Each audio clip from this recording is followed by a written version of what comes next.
and when there was a new volume published, uh, nobody had ever seen it before, except a few people who worked on Prabhupada's books and edited and everything, but none of the other devotees had ever seen the different cantos of the Srimad Bhagavatam before. So every time a new book came out, it was a big event, and the devotees would get.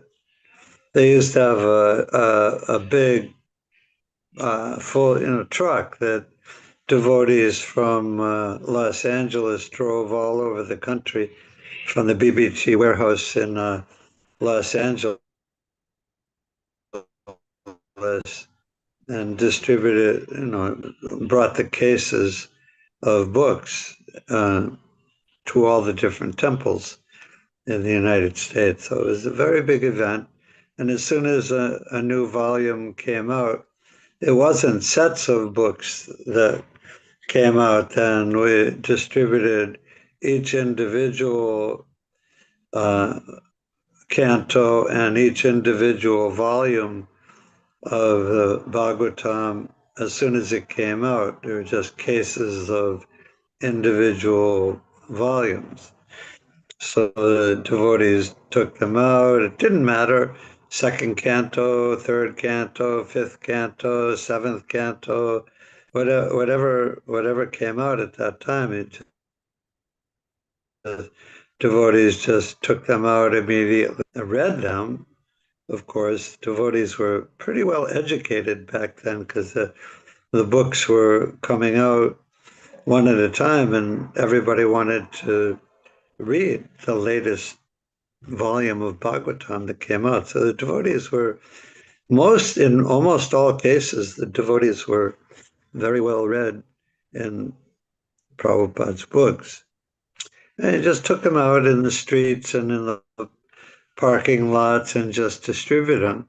Didn't matter if it was the fifth canto about the hellish planets or the seventh canto about Lord Nrsingadev. Didn't matter. Whatever volume came out, just took them out and just distributed them. That was just a little, now everything's out, and mostly the Bhagavatams are distributed in sets now, I think.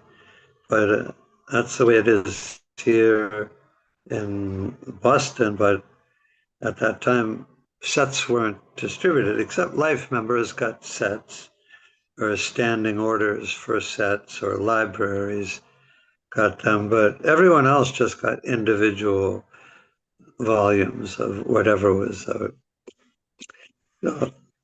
Anyway, so Prabhupada is in January of '69. I think they is still the only, maybe the second canto of the Srimad Bhagavatam was published by then. I'm not even sure about that, but individual chapters from the second canto were published and distributed as small books. But Prabhupada never stopped writing, and so the Bhagavatam manuscripts were piling up in his possession. And he wanted, I'm going to read you this letter that he wrote. One thing that I beg to bring to your notice. This is to his disciples. I beg to bring to your notice about the printing of my books. In 1954, I left my home, and for 5 years, I lived as a vanaprastha here and there. And then in 1959, I took sannyas. Of course, even when I was a householder, I was publishing Back to Godhead since 1947. But then my spiritual master dictated that I should take to writing books, which will be a permanent affair. So after my acceptance of sannyas, I began working on Srimad Bhagavatam. And when the first canto was finished, with great difficulty, I published the first volume in 1962, after leaving my home and after taking sannyas and spending whatever cash money I had with me during the 5 years of my staying alone. Practically in the 1960s, I was penniless.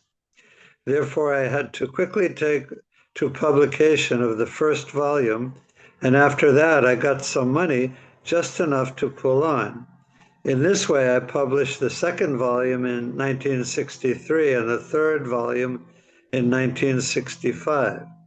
Then I began to think of coming to your country, the United States, and somehow or other I was brought here. Now, since I have come, I have been unable to publish the fourth volume of Srimad Bhagavatam, but with your help and assistance, since 1963, this one book only has been published. That was the Bhagavad Gita, the abridged Bhagavad Gita. And I do not know what this Dai Nippon company is doing. So from 1965, when Prabhupada left India, until the beginning of 1969, like 4.5 years, no books were published, although no big books. There were small books being published, paperback books. And of course, that Prabhupada wanted that. And the Back to Godhead magazines, Prabhupada wanted that. But he definitely really wanted his hardcover Bhagavatam to be printed and published and printed, distributed as soon as possible. But in 4 years, 4.5 years, it hadn't been done. So he was complaining about that to his disciples. And of course, they took him seriously. It's not that they didn't want to please him and do what he wanted done, but they hadn't been able to do it. I think most of the efforts in those early years were focused on starting new temples and attracting new devotees, which was all good. Prabhupada definitely wanted that too, but they weren't able to get his hardcover books published. This is continuing the letter. Anyway, I'm very much anxious for getting my books published.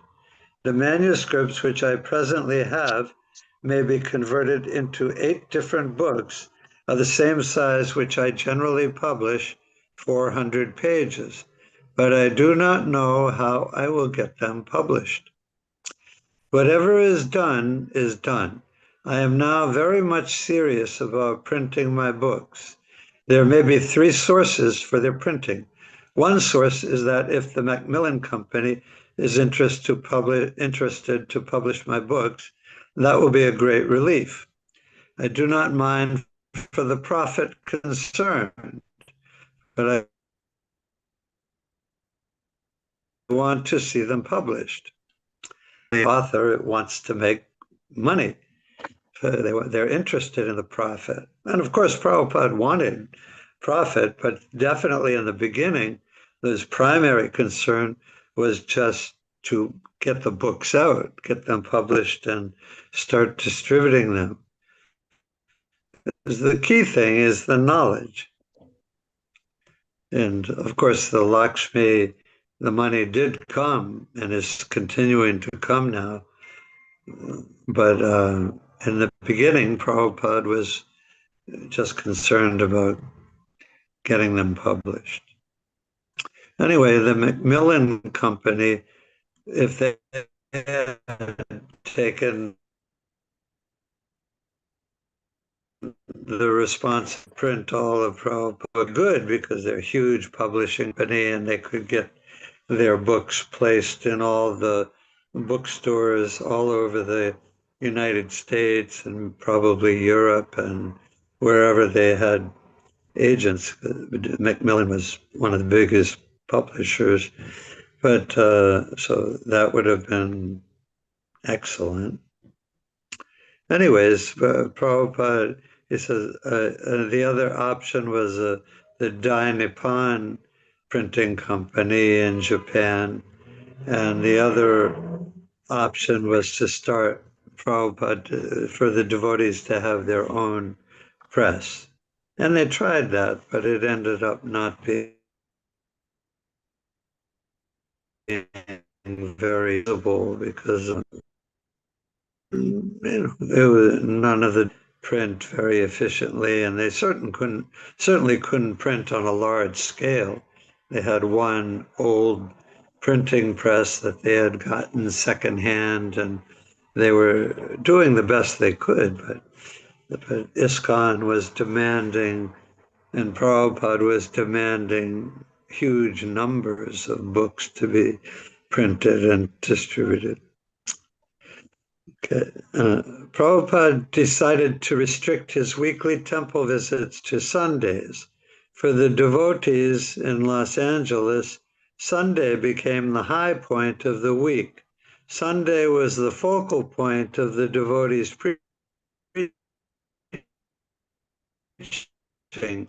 They would invite people, and all week Tamal Krishna would consult with Prabhupada about the feast menu or the observance of various Vaishnava holidays. Prabhupada always also suggested plays the devotees could perform. When Prabhupada would arrive on Sunday, everyone would be waiting for him outside the temple. They would begin singing and dancing as Prabhupada's car pulled up. As soon as he stepped out of the car, devotees garlanded him. Beside the temple hall was a little room to hear Prabhupada talk about Krishna or single out devotees and ask how they were doing. He was like a king among adults, a father of a family of 60 sons and daughters. The atmosphere, so there were quite a lot of devotees by that time, but still Prabhupada knew all his disciples, and he would talk to them individually and ask how they were doing, and it was very nice family atmosphere. And Krishna consciousness is always a family. Of course, now it's a very big family, but it's still a close family of we're all closely connected to each other because we're closely connected to Krishna. And Prabhupada gives the example of a woman who gets married to a man, and before she marries, and as soon as she marries the man, she becomes a member of the whole family. Whereas before, she didn't know the family, she didn't know anyone, so she had no connection with them. But as soon as she's married, then she's immediately a member of this large family. And the same for the husband with the wife's family. So anyway, as soon as we join the Krishna, become members of the Krishna consciousness movement, we're all very closely connected because we're all closely connected to our own spiritual master, closely connected to Prabhupada, and very closely connected with Krishna. So we're all members of the same family. And it's a close family. It's not like a distant family. It's not that because somebody's in a different part of the world or a different disciple of a different spiritual master. It's not like it's a distant relationship. All the relationships within Prabhupada's mission are closely related. Let's see. The atmosphere of the Sunday program was festive. More guests were coming than ever before in any of Prabhupada's temples. the devotees so enthusiastically invited new people that gradually the Sunday feast attendance rose to 200 people. That was a big crowd back then. Of course, now temples might, especially in India, might get several thousand people on a festival day or even a Sunday. But back then, like 200 people coming on a Sunday for a Sunday feast is a lot of guests. But immense Satsuma is something that's extremely important here. The devotee, they would go out on Harinam Sankirtan every day and they'd be meeting people all day, every day, and they'd be very inviting people back to the temple. And that's the first thing I remember when I met the devotees in the summer of 1970 in Boston, just the energy and enthusiasm of the devotees to invite people to the temple. Everybody's young and all and energetic, and they just go up to anybody and say, do you like the chanting? Yeah, we do this every day. We live here in Boston in the temple, and we have a feast every Sunday. Can you come to the feast? And when you're approached like that, but enthusiasm is for anything is crucial. Sports or music or business or whatever you want to do, enthusiasm is always key to doing anything. And definitely in Krishna consciousness, when people see the enthusiasm of the devotees to invite them and include them in Krishna consciousness, they respond. And they're like, yeah, okay, I want to go. Let me see what this is all about. Uh, anyways, remember that Utsaha, it's the first thing that Rupa Goswami mentions, the 6 things that are favorable for Krishna consciousness. Utsaha is enthusiasm, and Prabhupada said, heard him say recently, you can't do anything without enthusiasm. It's definitely true in Krishna consciousness. For our own personal advancement, we have to be enthusiastic, and definitely for preaching, you have to we have to be enthusiastic. People respond to enthusiasm. Okay, so I'll keep reading. Leaving his little room, Prabhupada would enter the temple hall where he would lead the singing, accompanied by the devotees and guests. On one such occasion, during the kirtan, Prabhupada began to dance in a large circle around the room, moving slowly, majestically, his arms raised, inducing everyone to join. As he walked and danced, the devotees and guests lined up and followed behind him. He stopped in front of each picture on the wall and danced with his side-to-side step, his arms upraised, robes swaying. Then he continued circumambulating the room. Among the guests that Sunday sat 2 little old ladies in wooden chairs in the back of the room. When they're just 2 little old American ladies just coming, so what's going on here? Let me see what these people are doing. Nice little old ladies. When Prabhupada came before them, they were smiling and nodding, enjoying the show. But Prabhupada looked at them, raised his hands in the air, and called, stand up and dance. And they arose, started dancing, and followed him all around the room. Dancing is also a very natural thing. People all over the world dance. People like to dance. Little kids like to dance, and older kids like to dance. Older kids like us, we like to dance, and old men, old ladies, they like to dance. And it's one of the main pillars of Krishna, Lord Chaitanya's Sankirtan movement: chanting, dancing, feasting, and philosophy. Dancing is right there. After the kirtan, Prabhupada would sit and watch the devotees play, Narada and the Hunter, or Prahlad Maharaj and Lord Nrsingadev, or he would watch Vishnu Jana's puppet show.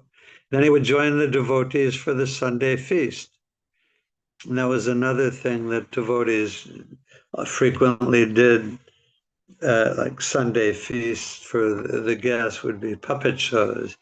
You'd make a little stage and like a canopy, and a couple of devotees would be behind and holding up puppets, and they were usually humorous, and people like puppet shows. Prabhupada liked it,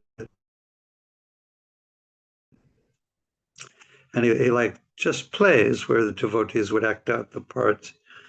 And here puppet shows. Tamal Krishna speaking. Srila Prabhupada would eat with the devotees in the temple room at every feast. He would instruct us to first feed all the children. He said, children should be fed first. Then we would all take. Later, after we would finish eating in front of him, he would instruct, give him more of this and more of that. Or to different devotees, give him more, give her more. I would always sit toward the front, Tamal Krishna. Then he would distribute his Maha plate. And this is a devotee named Shilavati. Devotees would line up along the steps and the walkway to Prabhupada's car. Prabhupada would come out and he would be smiling. All the devotees would bow down and then kneel as he came by. And he would put his hand on everyone's head as he went by. Everyone was just waiting for Prabhupada to touch their head. And if he would miss someone when he went by, then that person would run around and get at the end of the line, somehow or other, so that Srila Prabhupada would touch your head. I know he knew what was going on. He was just smiling. And sometimes he would just make a point to touch everyone's head as he went by. And sometimes he would only touch 2 or 3 people in the whole line. It was just a game that we all played.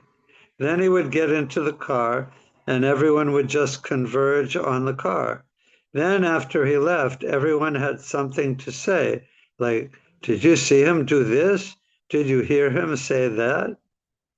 Everyone was so happy about Srila Prabhupada. We would always talk about him. He was the center of our lives. And that is what Krishna consciousness is. As a representative of the Los Angeles devotee community, Tamal Krishna visited Prabhupada daily. Prabhupada was especially interested in the Sankirtan party, the traveling chanting party Prabhupada had requested Tamal Krishna to form had been holding in the streets of San Francisco and Seattle. Upon their arrival in Los Angeles, Prabhupada asked them to stay as a part of the new Los Angeles Center. Now, every day, more than 30 devotees were going downtown, distributing back to Godheads and chanting for 8 hours. Besides organizing the daily Sankirtan, Tamal Krishna also maintained relations with police and city authorities. It was a success. Los Angeles was leading ISKCON in this new Sankirtan practice, and repeatedly Prabhupada stressed this as the most important function of ISKCON. And, I was talking about that in the Bhagavatam class this morning. The verse was from the 7th canto of the Srimad Bhagavatam. It was just after Hiranyakashipu just after Lord Nrsingadev killed Hiranyakashipu. And the verse was about how Lord Nishingadev's roar was so loud and powerful that everyone all over the universe was afraid. And and yeah, and Prabhupada's purport is about how uh, he quotes a verse from the Bhagavad Gita, anything wonderful in this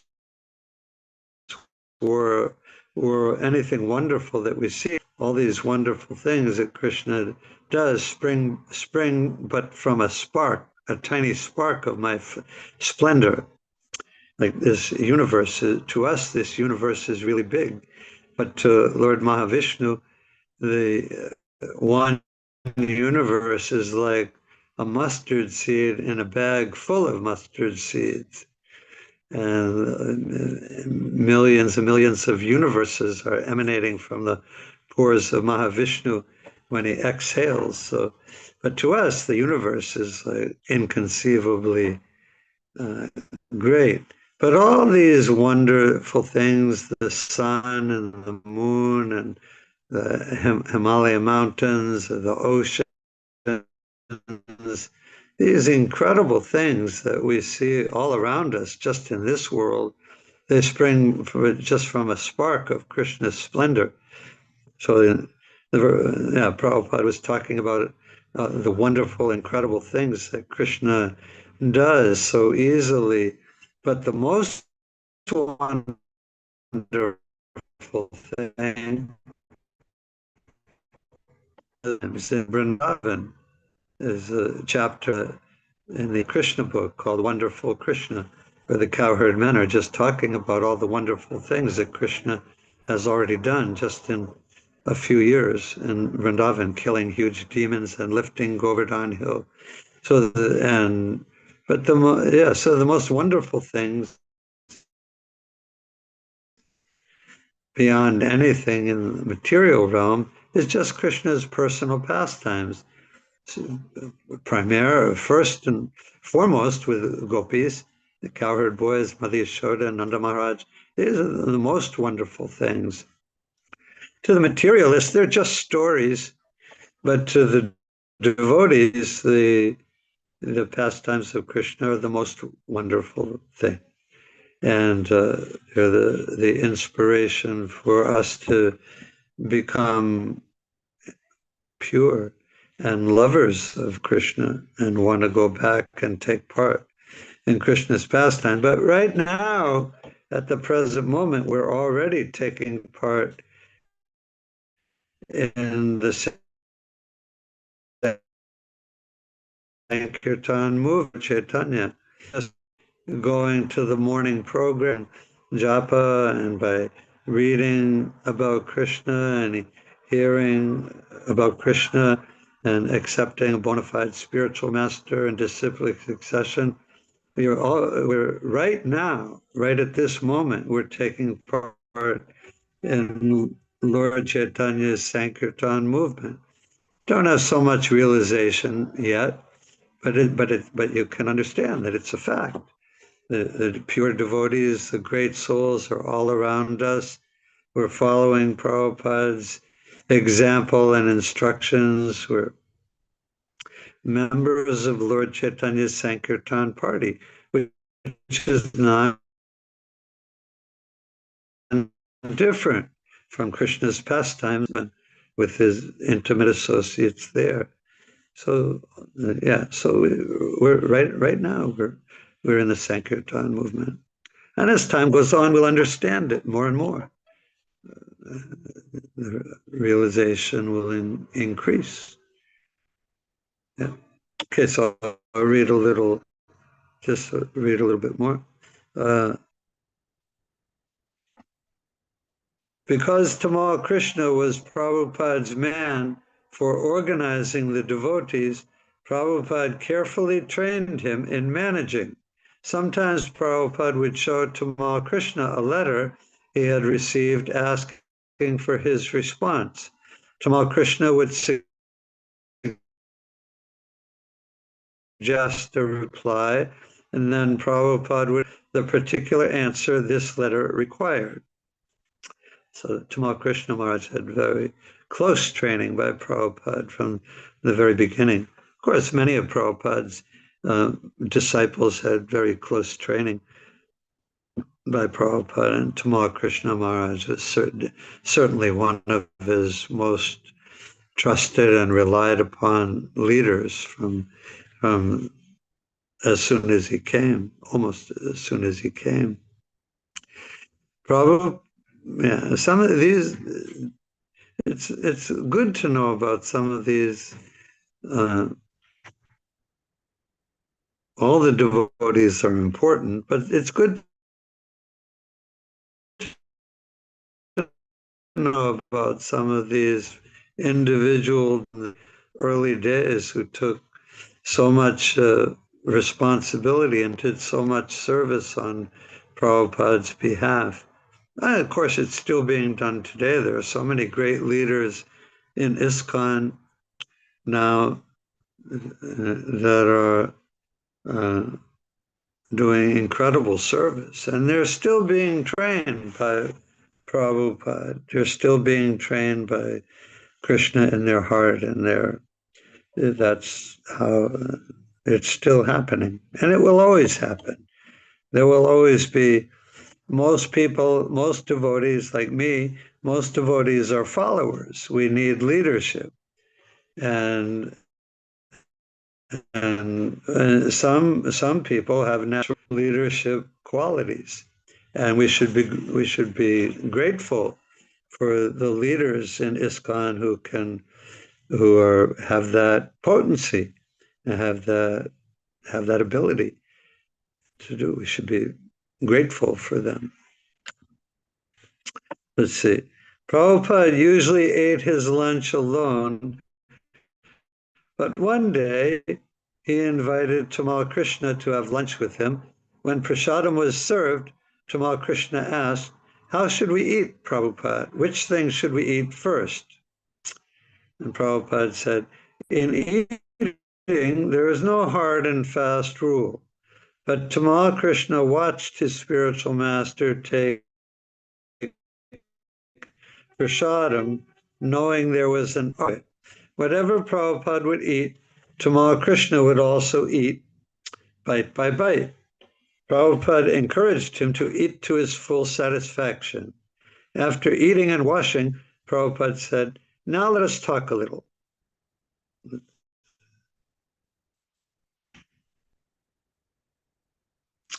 After the printers in Japan, he explained, had agreed to take a contract for printing Back to Godhead on the condition that ISKCON order a minimum of 20,000 magazines a month. 20,000 was a huge number back then. Up until then, they had never heard of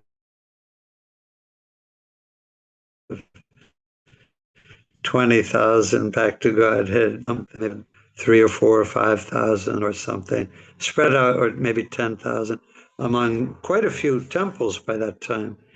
But they had to have a commitment of at least 20,000 Back to Godheads a month. That was the primary literature that was distributed back then, was Back to Godhead magazine.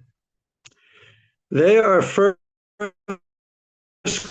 class printers, Prabhupada said, so you just give me a guarantee. I want you to take 5,000 magazines a month for Los Angeles. If you do, then I will arrange for San Francisco, New York, and London to each take 5,000. You just give me this guarantee. Immediately, Tamal Krishna promised Prabhupada to distribute 5,000 magazines a month. That's a leader has to be, that was a very daring thing to do. Like Prabhupada, they had never had that number of Back to Godheads before, but Prabhupada said, I want you to commit to 5,000 a month. And Tamal Krishna, he didn't stop to think, I don't know, how are we going to do that? I don't know. He didn't do that, but he just, that's probably what I would have done. But Tamal Krishna, he just said, okay. we'll do it. And they did it. He took the 5,000 and he figured out to do it. That's real leadership quality. Immediately, let's see. It was an important moment. Now, Prabhupada said, I can take the initiative to print such a big order. Otherwise, I could not do it. On another of Tamal Krishna's daily visits, he showed Prabhupada a painting just completed by Muralidhar, a new devotee. The picture showed the spiritual sky and its spiritual planets with the material world in one corner. Prabhupada liked the painting. Referring to the painting, he explained to Tamal Krishna the plan of the total creation. Krishna, he began, the Supreme Personality of Godhead, is situated in the topmost planet, Krishna Loka. Around Krishna Loka are innumerable spiritual planets, residences of the four-handed Narayan expansions of the Lord. The planets are all situated in the unlimited effulgence of the Brahman sky, which is actually the effulgence of Krishna's body. And in one tiny corner of this sky exists the entire material world. That's an important thing to remember, that people talk about, many people doubt that the spiritual world even exists, or they deny even that God exists, or that there's any such thing as spiritual. I don't know if that's so much of that in India, but definitely there's, it's common in the United States that, people are like, oh, that's all just mythology, just some pie in the sky when you die. It's not real. This is what's real. Right here, this is what's real. The Earth planet is real. My job is real. My family is real. Well, this is reality. Spiritual life, what is that? It's just some mythology. And and if somebody takes to spiritual life, they consider that, many people consider that to be very unusual. Like, why would you do that? Just deal with reality. They think of religious people or spiritually minded people as escapists. You can't deal with reality, so you just want to escape into this make-believe world. That's how a lot of people think. And because of Maya, because they're in ignorance, it's not, it's almost normal for the material world to think like that. But the opposite, the exact opposite, is the real truth of the matter. The eternal spiritual life. If that's reality, Krishna is reality. You are real. You're eternally you. I'm eternally me. And we have our eternal relationship with Krishna. And there is no such thing as material in the ultimate issue, just like there's no such thing as death. No one ever dies. The body dies, but the soul never dies. There's no such thing as death. And from that point of view, there's no such thing as material. Everything is Krishna's spiritual energy. Material is just a designation that's put on this place, which is this covered part of the spiritual world, which is covered by ignorance. So we call it's called the material world. But but the whole cosmic manifestation, the whole Mahatattva, is just like one little cloud, in one little dark cloud in the great expanse, an infinite expanse of the Brahmajyoti. We're living in the spiritual world right now. But anyway, so Prabhupada liked that.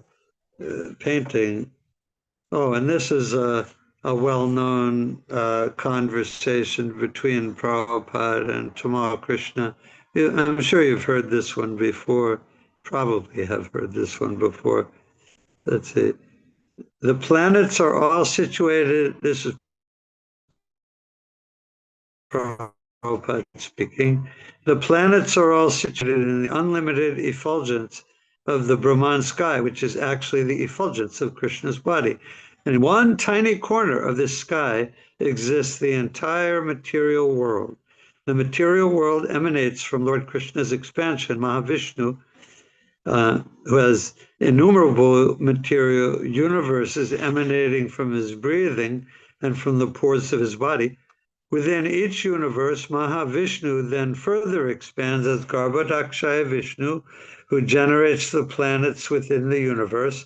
The Earth planet is situated among the middle planetary system, and in comparison to the entire universe, is as insignificant as a speck of dust. And yet on this speck of dust, there are 7 continents. Prabhupada continued to explain. And out of all these different continents, Prabhupada said, there is America. And even within America, there are so many cities. And one of those cities is Los Angeles. So here in Los Angeles also, there are many places. And then out of them, one of them is our temple. And in this temple, there is one Tamal Krishna. And he is thinking that he is very, very important. Tamal Krishna was startled. Prabhupada looked at him and simply smiled. Yeah, so Prabhupada was expert in making whatever point he wanted to make. And yeah, Tamal Krishna had been, maybe probably a little bit puffed up. He was the only one who could go see Prabhupada every day. He was the big leader in Los Angeles. He was the one that everyone came to for advice and instruction. Maybe he's a little puffed up, and that could be. And maybe Prabhupada saw it, and he gave this big, long explanation of the Mahatattva and different universes and the Earth planet and the continents and the United States and Los Angeles. And in this one temple is one little Tamal Krishna, and he is thinking that he is very, very, very important. Anyways, you are important. Everyone is important. You're the most important person in your life. You're surrounded by yourself all the time. You have to deal with your own feelings, your own shortcomings, your own talents, your own desires. You are the one you have to deal with all the time. And in the material world, that's basically the extent of it. George Harrison had one song on one of his early albums called "I Me Mine." And it was all through the day, I me mine, I me mine. Prabhupada, his songs that he made that were in praise of Krishna. And yeah, so everyone in the material world, it's all about me and basically no one else. But in spiritual life, it's really still all about you. But in relationship, not all about you. It's all about Krishna. But you're the one who has to interact, who has to learn how to be a devotee. You're the one you have to pay attention to your faults and your desires and your strengths and weaknesses and your commitment, your surrender. You're You have to be concerned with your own Krishna consciousness all the time, every day. Always keeping Krishna at the center. It's not just you, it's you in relationship to Krishna, you in relationship to your spiritual master, you in relationship to your temple authorities, you in relationship to the people that you meet every day in your job or your school or your preaching activities. So anyway, so every individual is important, and within the temple, if you're supposed to wash the pots, that's a very important service. If you're supposed to sweep the floor or worship the deities, that's a very important service. It's your own crucial service, your own way of coming closer to Guru and Krishna. Anyway, but I'm sure Tamal Krishna Maharaj was a little shocked when Prabhupada, after that big explanation, he came down, and then Tamal Krishna is just sitting there, and Prabhupada just smiled. You get the point? Anyway, it's just a really nice episode in the history of Krishna consciousness, and definitely something we can all learn from.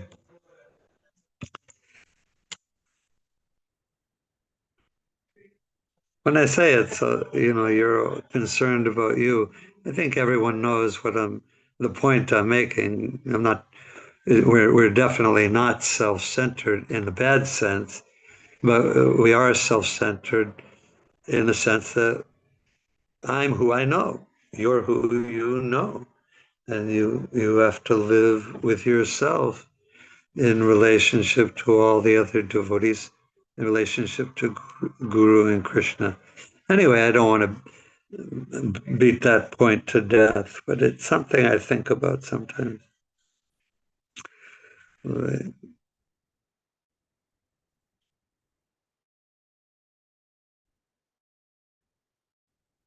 will read for a few more minutes. In Los Angeles, Govinda Dasi continued as Prabhupada's secretary, with Upendra, his servant, giving him massage and cooking for him. Govinda Dasi's husband, Gaurasundar, had reluctantly left to open a center in Hawaii. It had begun with Prabhupada's talking about Hawaii as a very likely place for a temple. He then prodded Gaurasundar day after day until finally he agreed to go there and preach. Now Prabhupada was suggesting that Govinda Dasi join her husband. She preferred to remain with Prabhupada. She had been with him for but Prabhupada insisted that she go. From New York, Purushottama had written asking to come and serve Prabhupada, and Prabhupada had consented. When Prabhupada had written the letter asking Purushottama to come, he had given it to Tamal Krishna, saying, "You'd better mail this. Don't give it to Govinda Dasi. She may refuse to mail it." Govinda Dasi wanted to stay, but Prabhupada ordered her, you must live with your husband. That will make you happy. You will never be happy staying aloof from one another. You must go there. Procrastinating, Govinda reluctantly left her cherished service and went to join her husband. Already inconvenienced by Gaurasundar's departure, Prabhupada was now further inconvenienced by the loss of his trained secretary. But he wanted new centers. Rendering personal service as secretary or servant was not a very important function, he said. Of course, it is a very important function, but Prabhupada knew that he would have someone to massage him and cook for him and type letters for him, but for someone to go to another state, another city, another country was not such an easy thing to do. So if somebody could do it, he wanted that more. And it was definitely a disturbance for Prabhupada to frequently have new servants and secretaries. They would have to be trained. They would have to learn how to do very, very important and very detailed service for Prabhupada. Prabhupada was very meticulous about everything. You had to be very meticulous also, and very not easy at all. It's like puja service is not easy. It's easy to me. What is he doing? He's and clothes on deities and standing there offering arti. It looks easy. It doesn't look difficult, but pujari service is extremely demanding. You have to always be at your best, on your best behavior, your best state of Krishna consciousness. You have to always be very clean. You have to always be very punctual. It's an extremely disciplined service. So and service, personal service to the spiritual master is exactly like that too. You're on, if you're in his personal service, you're on the altar. If he rings the bell and that means you're supposed to go up and ask what needs to be done. As soon as you go up to his room or into his room, you're immediately the same as the pujari on the altar offering an arti. So it's very, very demanding. But Prabhupada, he would say things like this. He would say, "My personal service is not a very important function." Of course, it was a very important function. But to go somewhere in the world and preach Krishna consciousness required a divine spirit. And whoever had this opportunity should take it as the greatest blessing from Krishna. Okay, I'll read this a little bit more. Then Upendra, who was his servant, received a prison sentence for a previous drug conviction years ago, before he had joined Prabhupada. At first, the sentence was 3 months, but then it was reduced to 1 month in the county jail. When the day to leave came, Upendra packed his bag and went in to say goodbye to Prabhupada. Oh, Prabhupada smiled. You're going now? Yes, Prabhupada, Upendra said with a broken voice. Then he asked, Prabhupada, will you please? And said, you should know that I am always chanting with you. The spiritual master is always chanting with his disciples. Upendra began to cry, and Prabhupada reached over, patting his back and ruffling his hair. No, don't be afraid, Prabhupada assured him. It is Krishna's mercy. They will think you are a pious boy and let you go out after a few days. Go on now. Chant Hare Krishna and be happy. I can imagine nobody wants to go to jail. Well, Pendra's a young guy. He's like, I don't know, 20 years old, something, 20, something like that. And you got to go to jail. But he had to go. So Prabhupada talked to him. He said, they'll think you're a very pious boy and they will let you out after a few days. Go on now, chant Hare Krishna and be happy. Upendra took heart and left for jail. After 10 days, he was released and returned to Prabhupada's personal service.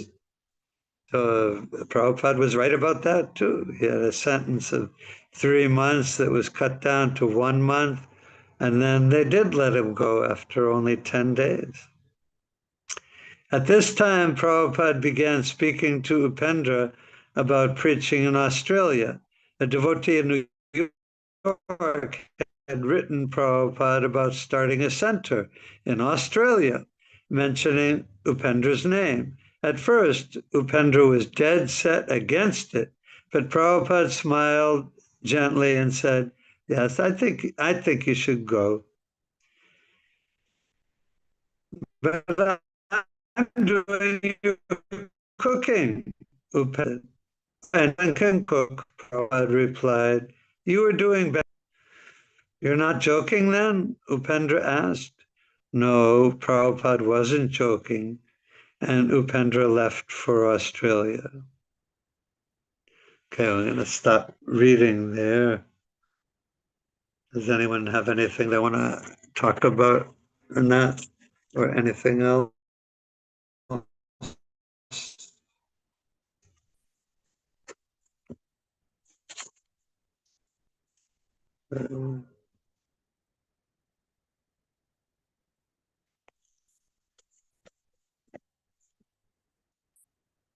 It'll be really good to have Mother Devahuti and Mukunda Leela in Boston.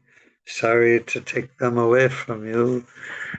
We really like having them here for whenever we can get them.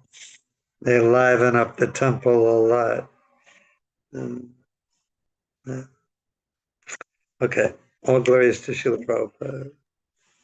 All glories to Srila Prabhupada, all glories to you, Prabhuji. We are forever grateful to you. The best for us in coming to Boston is you only. So that's the greatest mercy of my Guru Maharaj that we are getting your divine association. Very, very grateful to you. Hare Yes, let us Krishna. thank Hare Krishna. the Prabhu without chanting 3 times. Haribo! Haribo, Haribo! Haribo, Haribo. Haribo! Haribo. Hare Krishna. Hare Krishna.